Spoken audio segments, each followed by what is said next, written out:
41 anos se passaram desde que Halloween chegou aos cinemas lá em 1978. A produção de terror, esse clássico de John Carpenter, continua assustador ou hoje é um filme que não faz nem cócegas? Eu vou responder isso pra você agora no Cine Nostalgia.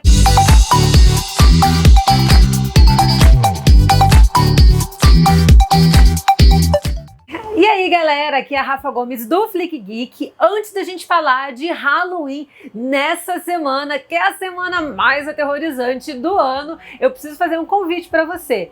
Muito obrigada por ter chegado até aqui e ó, rapidão aqui, assina o canal, bota o sininho para funcionar, deixa o seu comentário, deixa o seu like, compartilha com geral e não deixe de me acompanhar lá nas minhas redes sociais, no Instagram no @Rafa Gomes e lá no Facebook no Flick Geek. Agora é hora de falar de Halloween, produção lançada em 1978, dirigida, roteirizada e produzida por John Carpenter. Além disso, ele é o dito cujo que assina a brilhante trilha sonora desse clássico do terror. Mas e aí, a produção ela ainda continua assustadora ou hoje nós temos filmes contemporâneos que são muito mais aterrorizantes do que esse clássico slasher? Em se tratando de jump scares, Halloween ainda consegue sustentar o seu teor aterrorizante, embora não traga cenas sangrentas como muitos filmes de terror atualmente trazem. A produção acaba poupando os nossos olhos daquelas cenas mais viscerais e gráficas. Mas ainda assim, o clássico de John Carpenter tem um elemento especial que muitos filmes de terror contemporâneos costumam falhar, que é justamente a construção da vibe, da atmosfera aterrorizante. Muito mais do que mostrar uma morte em si, um bom filme de terror precisa saber construir um teor aterrorizante até chegar àquela bendita morte. É claro que para causar jump scares, as mortes elas são fundamentais porque elas tendem a nos pegar desprevenidos, mas construir uma atmosfera que seja realmente assustadora é um grande desafio de um bom filme de terror. Até porque, se tudo for realmente previsível, a produção ela deixa de cumprir o seu papel principal, que é justamente te assustar, não é mesmo? E o clássico de John Carpenter consegue fazer isso, mesmo depois de muitos anos. Como um filme que vai escalonando na sua camada de terror, ele traz o personagem de Mike Myers aqui como aquela figura que é quase um stalker, que vai acompanhando a nossa protagonista principal, vivida por Jamie Lee Curtis. Ele vai ali sondando ela, criando aquela atmosfera um pouquinho creepy, um pouquinho mais weird, mais estranha.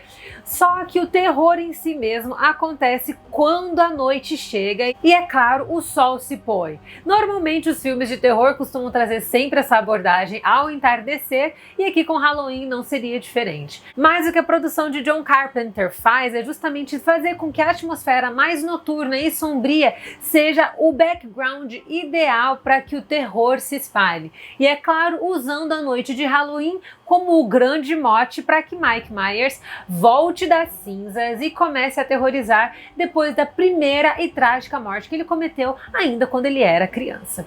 A produção, como um bom filme de terror, não traz grandes explicações, não é um thriller psicológico também, é uma produção basicamente de slasher, são mortes e muito sangue. Claro, como um bom filme de slasher tem que ser.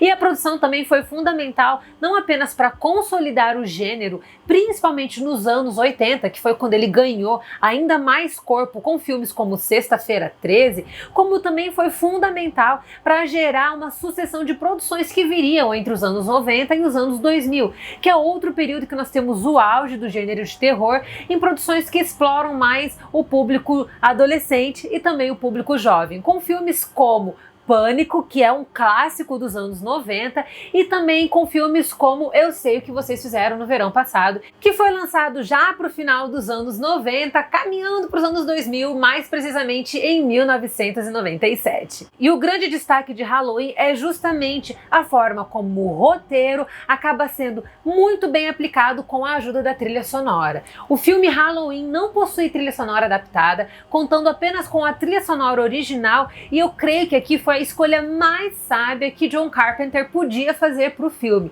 porque a trilha sonora original é tão impactante, é tão poderosa, é tão emblemática que ela faz com que toda a atmosfera do terror nasça, cresça, reverbere e exploda diante da audiência, fazendo com que os picos mais altos de suas canções sejam realmente aqueles picos onde a dramaticidade e o terror aumenta, enquanto as partes mais suaves da canção são justamente usadas para narrar aqueles momentos mais sóbrios do filme que acontecem de fato quando a luz do dia está ali raiando durante um dia de escola normal da personagem de Jamie Lee Curtis. É um filme que sem a sua trilha sonora perderia metade do seu impacto, porque ela é fundamental não apenas para ditar o ritmo da produção, mas também para conduzir a audiência ao longo de todo o filme. Por meio da trilha sonora original, nós somos levados pela história de Mike Myers e, é claro, a nossa tensão e o nosso medo em relação ao comportamento do personagem vão crescendo junto com a forma como a música também cresce em suas notas mais altas e mais profundas. É um filme que, para o gênero de terror, é realmente um clássico, mas eu creio que Halloween é um clássico de maneira geral. É claro que, como um filme lançado na década de 70, ele não teve grande destaque na temporada de premiações, como outro clássico do gênero de terror teve, que é o caso de O Exorcista, mas Halloween tem o seu valor histórico como um filme do gênero, assim também como tem o seu valor histórico para a construção narrativa de maneira geral na história do cinema. É um filme que ajudou a desbravar o gênero de terror de maneira muito mais autêntica e muito mais realista, por ser um terror slasher. Ele é um terror que é um pouco mais prático, ele não explora a mente humana, não explora a psique humana, explorando mesmo uma mente assassina e o seu desejo sanguinário por mortes. É um filme que, na ponta do lápis, ele é muito preto no branco e é uma produção que é puramente para você sentar, se assustar e, depois de tantos sustos, tentar superar, obviamente. E é claro, como um filme que acabou desbravando o gênero, ele abriu portas para que a produção no cinema de terror fosse explorada pelas óticas mais diversas. E graças a Halloween nós temos grandes clássicos modernos, como foram aqueles que eu já citei para vocês, que é Pânico e Eu Sei o que Vocês Fizeram no Verão Passado, para citar alguns. Infelizmente, com o passar dos anos, o gênero de terror acabou perdendo seu fôlego. Em meados dos anos 2000, já indo para os anos 2010, a gente teve uma baixa nas produções de filme de terror, que foram perdendo realmente o seu fôlego na indústria, mas o gênero voltou com força recentemente e nós temos tido filmes que são realmente poderosos no gênero, tanto em se tratando do subgênero de slasher, como também no subgênero de thriller / terror psicológico. O gênero de terror acabou recuperando seu fôlego. Hoje a gente consegue ter sempre produções sendo lançadas ao longo dos anos, algumas são remake, outras são reboot, e até mesmo Halloween, depois de muitos anos, voltou a configurar na lista de estreias de filmes inéditos nos cinemas, com a nova sequência que trouxe de volta os intérpretes principais. Aqui a gente ficou novamente frente a frente com Mike Myers e Jamie Lee Curtis, agora já muito mais madura na sua idade, voltando a enfrentar o medo que lhe aterrorizou lá nos idos dos anos 70. E a produção contou com um orçamento bem pequeno, assim, relativamente falando. $327 mil para a execução do filme. Na época já era um orçamento um pouco mais generoso, a gente está falando dos anos 70, mas a bilheteria da produção é uma bilheteria que deixa a gente um pouquinho assim na dúvida em relação ao sucesso econômico da produção. O filme faturou nas bilheterias cerca de 70 milhões, o que particularmente eu acho que é um faturamento um pouco baixo, embora em virtude do seu orçamento tenha sido um sucesso relativamente legal. Mas se a gente fosse falar de Halloween nos tempos atuais, é claro que a produção atrairia um valor muito mais simbólico. Como foi o caso da sequência lançada em 2018, que contou com um orçamento de 25 milhões, muito maior do que o primeiro filme, mas também faturou, pausa dramática aqui, mais de $235 milhões nas bilheterias ao redor do mundo.